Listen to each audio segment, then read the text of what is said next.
Assalamualaikum. Kita bertemu lagi dalam bahagian kedua. Dalam pengenalan tentang keusahawanan. Jadi kita teruskan dengan 4 kuadran cash flow dalam financial freedom.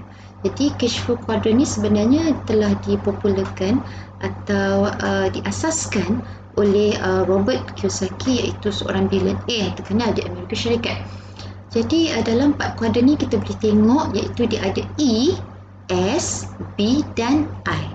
E itu bermaksud employee, S itu bermaksud self-employed, B itu bermaksud business owner dan I adalah investor. Jadi E ni macam mana kita nak dapat cash flow? Pertama melalui bekerja. Kita bekerja dengan orang, employee lah. Jadi employee ni bermaksud you have a job. Kita bekerja dengan orang, kita pergi punch card pukul 8, kita balik pukul 5, hujung bulan kita dapat gaji 2,000, 3,000, 8,000, 10,000. So kita bekerja dengan orang, kita bukan mempunyai kita punya syarikat. Jadi kita bekerja dengan orang, kita datang punch card, kita balik, so kita dapat tiap-tiap bulan gaji tetap.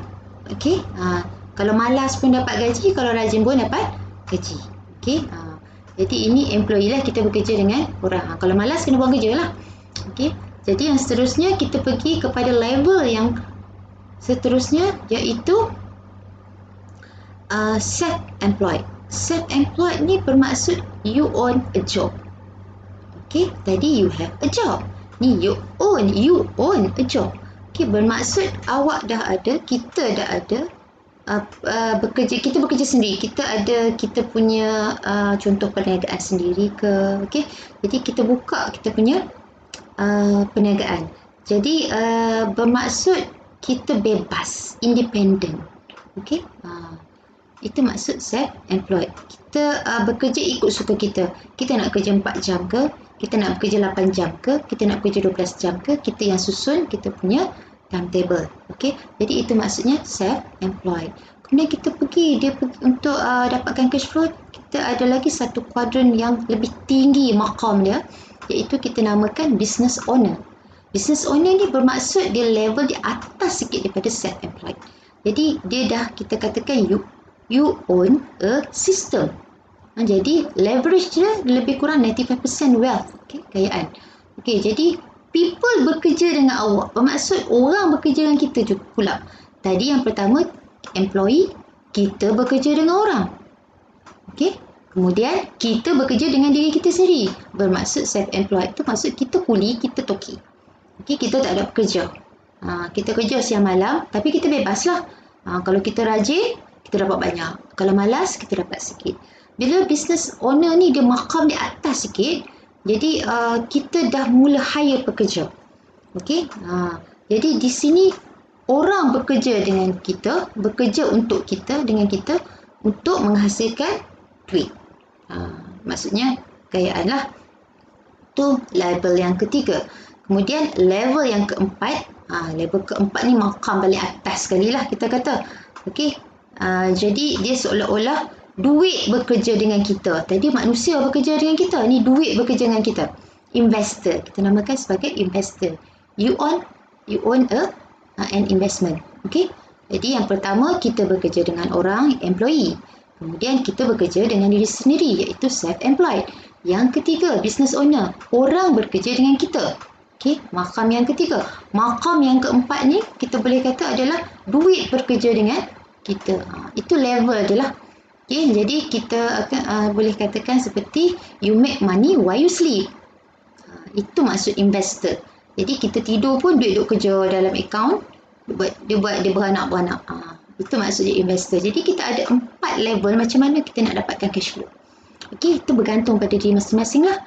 Sama ada kita nak terus jadi investor, kita nak terus bermula dengan employee dulu, kita nak terus jadi business owner ke, kita nak mula dengan self-employed dulu ke, bergantung kepada individu masing-masing macam mana kita nak dapatkan cash flow. Jadi kita ada 4 kuadran di sini yang kita boleh dapatkan cash flow untuk financial freedom.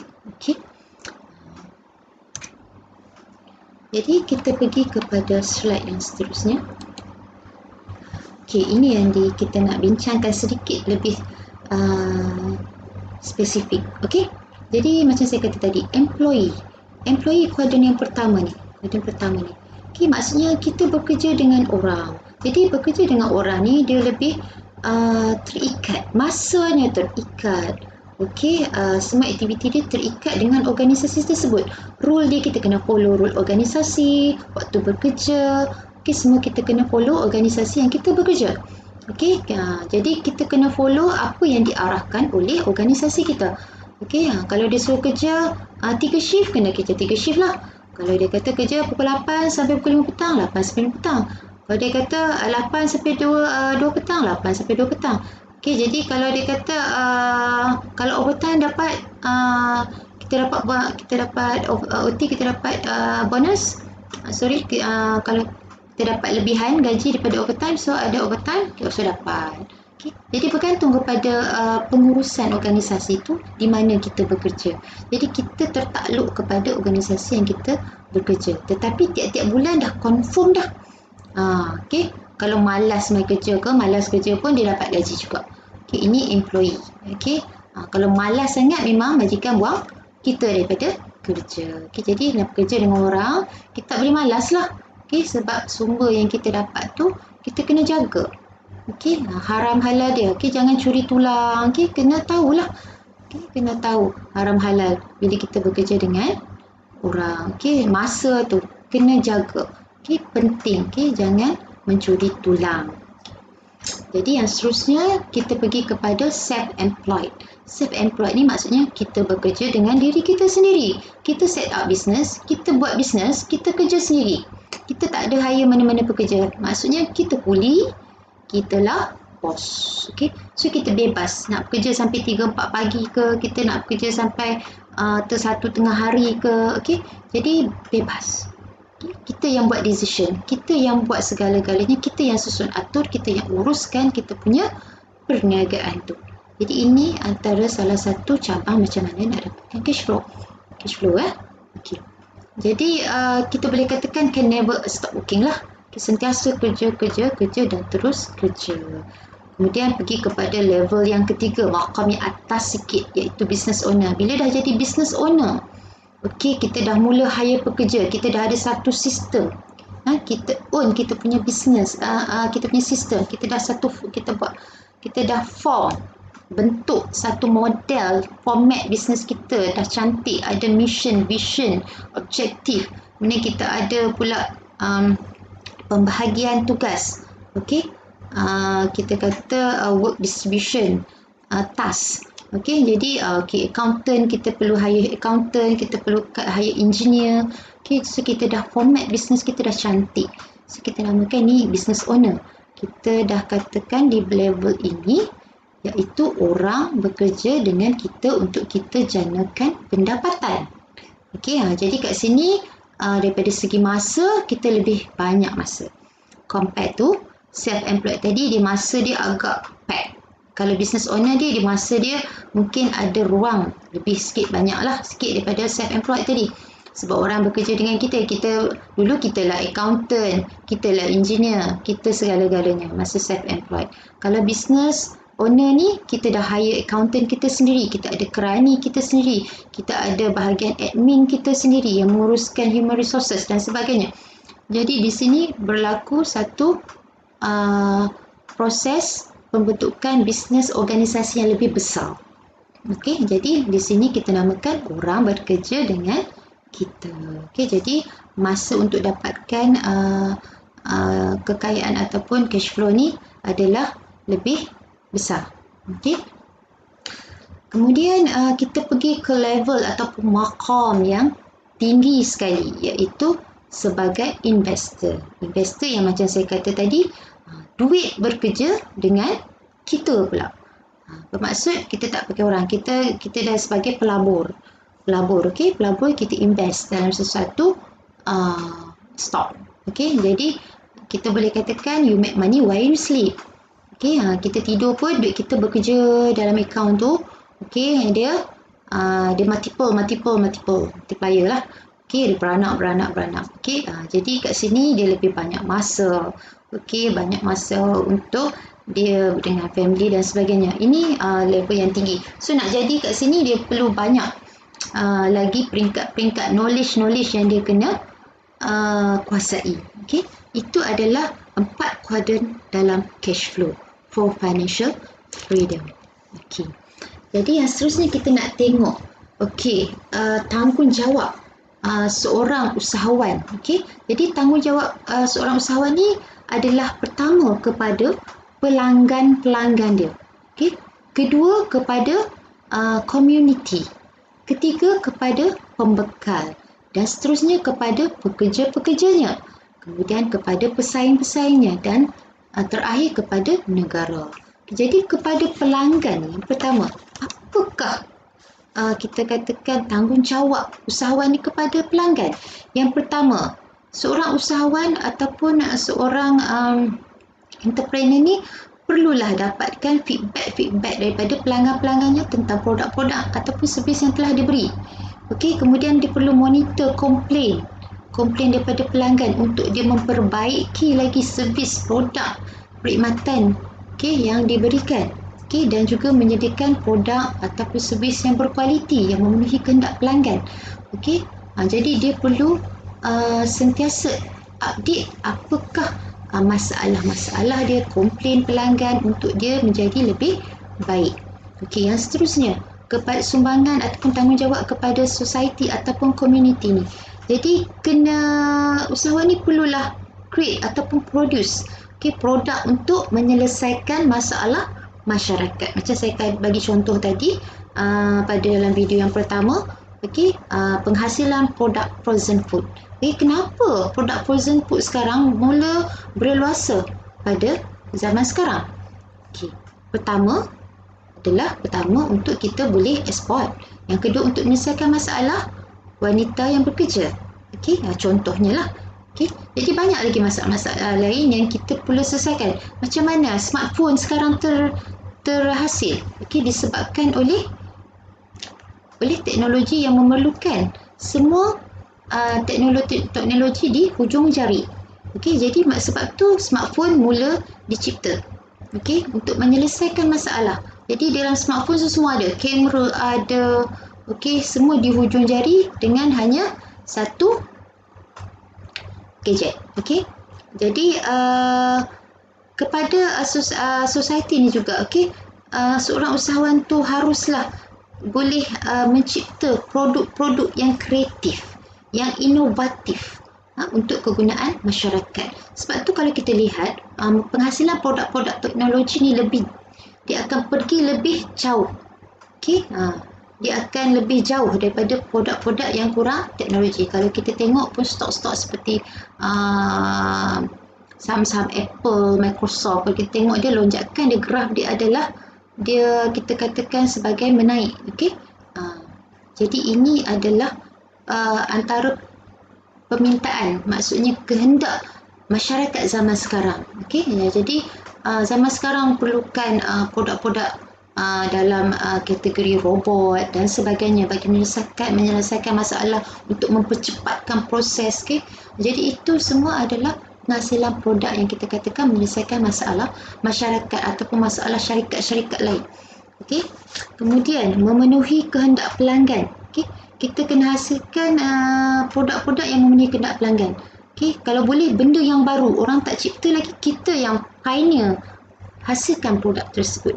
Supaya persaingan tu dia akan kurang. Jadi sentiasa kena lihat apakah keperluan pelanggan pada zaman tersebut. Jadi sentiasa improve lifestyle dalam of the society. Jadi menghasilkan produk-produk yang kita boleh improve lifestyle masyarakat pada zaman ini atau pada ketika itu. Untuk pembekal pula. Jadi kepada usahawan dengan pembekal sentiasalah perlu share opinion dan juga experience to create a new ideas related to the business. Sentiasa kita kena berkongsi pandangan, sebab dia memberikan impact yang positif. Kemudian sentiasa mencipta hubungan baik dengan pembekal. Sebab pembekal kita ni adalah kita kata main untuk kita gerakkan kita punya sumber utama untuk gerakkan kita punya organisasi. Dan seterusnya kepada pekerja ataupun kepada staf kan. Jadi tanggungjawab usahawan kepada pekerja ataupun staf, yang pertama, perlulah sediakan latihan ataupun kursus-kursus bagi meningkatkan kemahiran dan memberikan maklumat-maklumat yang terbaik kepada staf. Yang lain seterusnya, perlulah sediakan atau sentiasa memberi ganjaran ataupun reward kepada staf seperti bonus, allowance, percutian dan sebagainya. Kemudian sentiasa memberikan panduan kepada pekerja-pekerja kita dan sentiasa ambil berat tentang kebajikan staf kita. Okey, dan juga seterusnya perlulah sentiasa memberi penghargaan kepada pekerja-pekerja yang produktif. Itu adalah tanggungjawab seorang usahawan kepada pekerja. Kemudian seterusnya kita melihat kepada kompetitor pula atau pesaing-pesaing kita. Pesaing-pesaing kepada kita lah. Yang pertama, kena jadikan satu persaingan yang sihat. Okey, jadi persaingan yang sihat ni tak boleh lah. Okey, dia buka bisnes yang sama dengan kita dengki dekat dia sebab dia punya customer lebih banyak, kita pergi santau dia. Tak boleh lah. Itu tak sihat. Kita jatuhkan dia. Okey, kena wujudkan satu suasana persaingan yang sihat.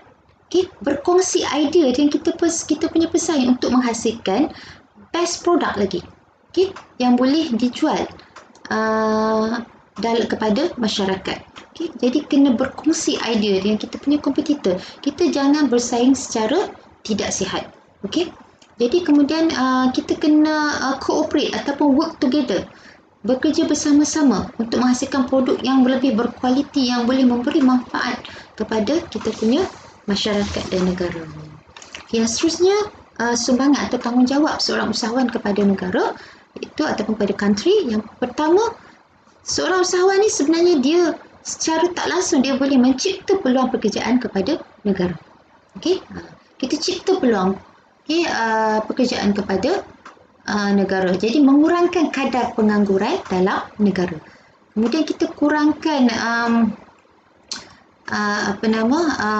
selain pada mengurangkan kadar pengangguran dan kita juga boleh meningkatkan taraf hidup dalam sesuatu komuniti. Okey. Jadi yang seterusnya, bantu untuk tingkatkan cara hidup dalam masyarakat tersebut. Kemudian mencipta lebih banyak infrastruktur dan sediakan kepada masyarakat sekeliling. Okay, itu sebenarnya tanggungjawab seorang usahawan kepada negara. Okay, jadi seterusnya kita tengok, ini adalah kompetensi kepada entrepreneurship. Yang pertama, mestilah mempunyai ciri-ciri personal initiative. Okay. Kemudian seize opportunity. Okay, sentiasa mencari peluang dengan pantaslah melihat peluang-peluang yang ada.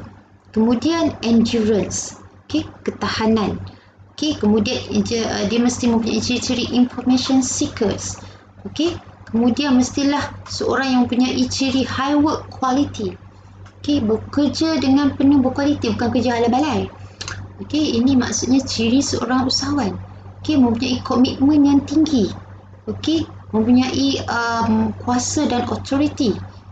Mempunyai kebolehan memujuk, mempertahankan, ada self confidence.